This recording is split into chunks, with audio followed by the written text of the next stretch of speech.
जय श्री कृष्णा। कैसे हैं आप लोग फ्रेंड्स। आज की चर्चा काफ़ी महत्वपूर्ण होने वाली है। आज हम चर्चा करने जा रहे हैं राहुदेव महाराज के बारे में। राहुदेव महाराज एक ऐसे विशेष ग्रह हैं जो हमारे जीवन में सुख संपत्ति को दर्शाते हैं और साथ ही साथ ये निगेटिविटी के भी कारक ग्रह माने जाते हैं।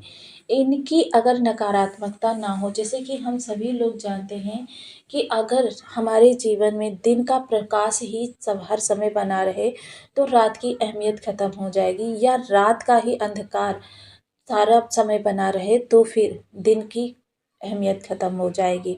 इसी तरीके से जितने हमारे जो सकारात्मकता के प्लेनेट हैं उनके साथ में राहु देव नकारात्मकता के प्लेनेट हैं। लेकिन सिर्फ नकारात्मकता ही राहु की विशेषता नहीं है। राहु इस नकारात्मकता में भी बहुत ज़्यादा आपके लिए विस्तार को दिखाते हैं, क्योंकि आपके जीवन में जो भी घटनाएं अचानक घटित होती हैं वो राहु देव महाराज की कृपा के द्वारा ही विशेषतः प्रकट होती हैं। राहु देव महाराज अचानक का भाव रखते हैं और साथ ही साथ ये आपके जीवन में सकारात्मकता ऊर्जा को भी दिखाते हैं। आज जैसे कि मैं आपको पहले भी बता चुकी हूँ कि सिक्के के एक पहलू को अगर देखें तो वह गुरु है, दूसरे पहलू को अगर देखें तो वो राहु है। यानी सकारात्मकता अगर बहुत ज़्यादा है तो फिर वो गुरु है और नकारात्मकता बहुत ज़्यादा है तो वो राहु है। एक ही सिक्के के दोनों पहलू हैं। वहीं देखिए राहुदेव महाराज एक साथ, क्योंकि देखिए राहुदेव महाराज इस समय अष्टम भाव में बैठे हुए हैं, केतु महाराज धन भाव में बैठे हुए हैं और दोनों एक दूसरे का अभिन्न हिस्सा है।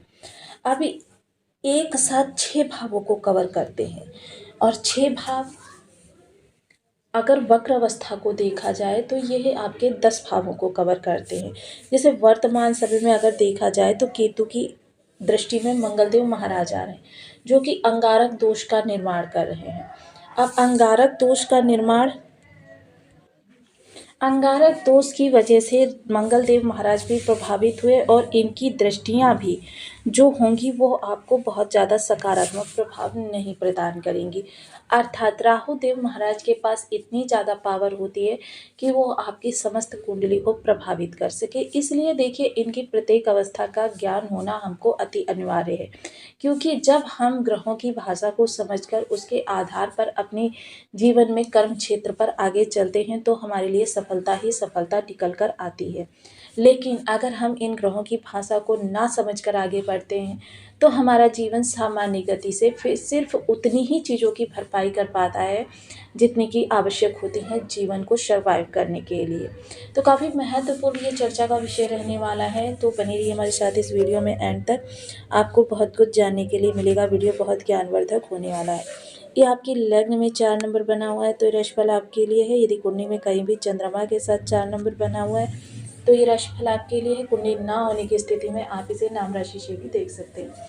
यदि अभी तक आपने अपने इस चैनल को सब्सक्राइब नहीं किया है तो प्लीज़ सब्सक्राइब कर दीजिए, वीडियो को लाइक कर दीजिए, चैनल को शेयर कर दीजिए। इससे होगा क्या कि हमारे आने वाले हर वीडियो की नोटिफिकेशन मिल सकेगी आपको सबसे पहले। एक प्यारा सा कमेंट करना बिल्कुल ना भूलें। कमेंट से हमें बहुत मोटिवेशन मिलता है, हौसला मिलता है और ये पता चलता है कि आप और क्या जानना चाहते हैं। अष्टमस्थ राहु देखिए बहुत ही उत्तम माने जाते हैं।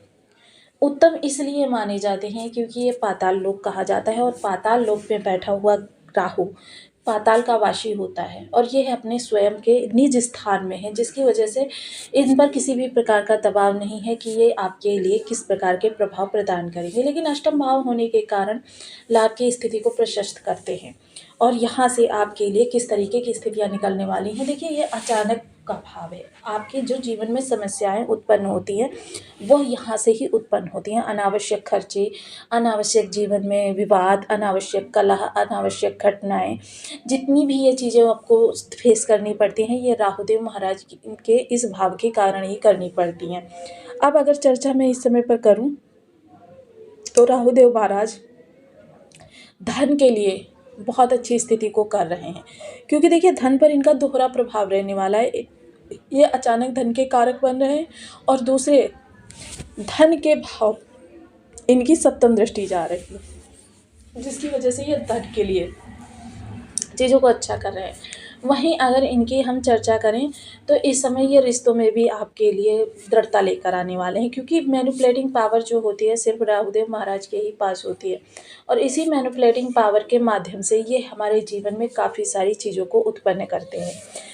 अब यहाँ पर अगर चर्चा करूँ तो जैसे लोग जो रिसर्च फील्ड से जुड़े हुए हैं, गुप्तचर विभाग से जुड़े हुए हैं, इंटेलिजेंस डिपार्टमेंट से जुड़े हुए हैं, मेडिकल लाइन से जुड़े हुए हैं, रणनीति बनाकर कार्य को करते हैं या प्लानिंग करके कार्य को करते हैं, इनके एक हाथ की भाषा दूसरा हाथ नहीं समझ पाता, ऐसे लोगों के लिए यह समयकाल किसी वरदान से कम नहीं कहा जाएगा।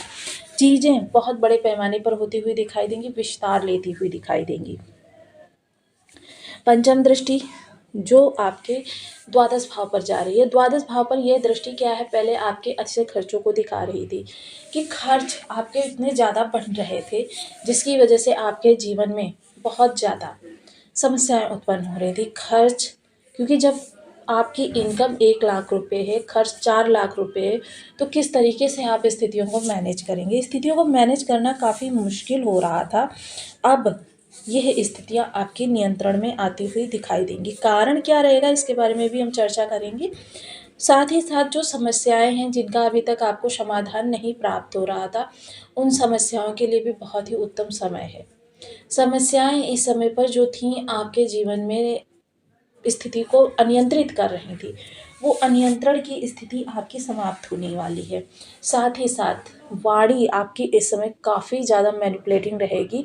शत्रु को भी मित्र किस तरीके से बनाना है, या फिर आपसे जो बैर भाव रखते हैं उनसे आपको किस तरीके से लाभ को निकलवाना है, ये आपको इस समय पर बहुत अच्छे से आता होगा, जिस कारण से इस समय पर हर समस्या का समाधान निकालने में आप माहिर होंगे। नवम दृष्टि जो सुख आप पर जा रही है, यानी कि आपकी माता की तरफ से थोड़ी सी आप चिंतित रह सकते हैं। अगर अन्य चीज़ों के लिए कहें, भौतिक सुख सुविधाओं के लिए या आपके परिवार में सौहार्द के लिए, तो ये बहुत अच्छा है। इस समय आप घर में भौतिक सुख संसाधनों में भी वृद्धि कर सकते हैं। भूमि भवन वाहन के लिए कोई प्रयास कर रहे थे तो उसमें अब आपको सफलता प्राप्त होने वाली है, लेकिन यदि इस समय पर आप इन कार्यों की शुरुआत करने जा रहे हैं तो ये बहुत उत्तम रहेगा। अब जैसे कि हम सभी लोग जानते हैं, शुक्र का राशि परिवर्तन राहु के लिए बहुत ही उत्तम है, लेकिन साथ में ये भी हमको जानना बहुत ज़रूरी है कि इस समय 4 ग्रहों का जो ये चतुर्ग्रही योग बन रहा है, क्योंकि शुक्र जो होते हैं नेक्स्ट भाव को पुश करते हैं, और जब ये नेक्स्ट भाव को पुश करेंगे तो इसका मतलब ये अष्टम भाव है, जिसकी वजह से यहाँ पर ऐश्वर्य आता हुआ दिखाई देगा। आपके जीवन में धन संबंधी जो आर्थिक समस्याएं थी उनसे आपको राहत मिलती हुई दिखाई देगी। साथ ही साथ अब उपायों की चर्चा करते हैं। ओम राम राहवे नमः, इस बीज मंत्र का आप 1 माला, 2 माला, 5 माला, 7 माला, 11 माला का जप नियमित अपनी सुविधानुसार करना प्रारंभ करें। पीपल वृक्ष के नीचे शनिवार के दिन सायं 9 बजे के बाद में एक घृत का दीपक विधिवत पूजन करने के बाद अवश्य जलाएं। ऐसा करने से आपके राहु आपके अनुकूल होंगे। तो आपको वीडियो कैसी लगी मुझे कमेंट बॉक्स में ज़रूर बताएं। चैनल पर न्यू है तो प्लीज़ वीडियो को लाइक शेयर, चैनल को सब्सक्राइब करना बिल्कुल ना भूलें। मिलते हैं नेक्स्ट वीडियो में, तब तक के लिए नमस्कार। अपना ध्यान रखें, स्वस्थ रहें, मस्त रहें।